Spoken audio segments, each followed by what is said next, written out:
In this video, I will guide you through how to get free stuff in Minecraft Marketplace. So open Minecraft Launcher. From left side menu, select Minecraft for Windows. Click Play. From the main screen, click Marketplace. And here we have everything. Skin packs, worlds, texture packs, and more. But most of these are paid. We need minecoins to buy these. But there is free stuff hidden here. To find that, click search icon, click filter, select pack types, select what you want. Skins or textures or worlds or mashups. Let's choose skins. Now click on sorting icon. Scroll down, select price low to high.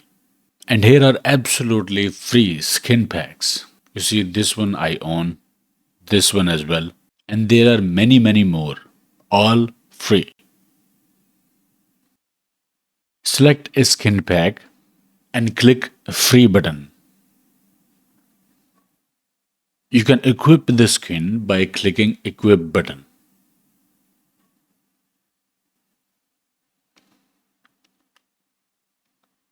Similarly, you can use filter and sorting options to view free stuff available in Minecraft Marketplace. Okay, I hope it helped. Like, share, subscribe, and I will see you in the next one.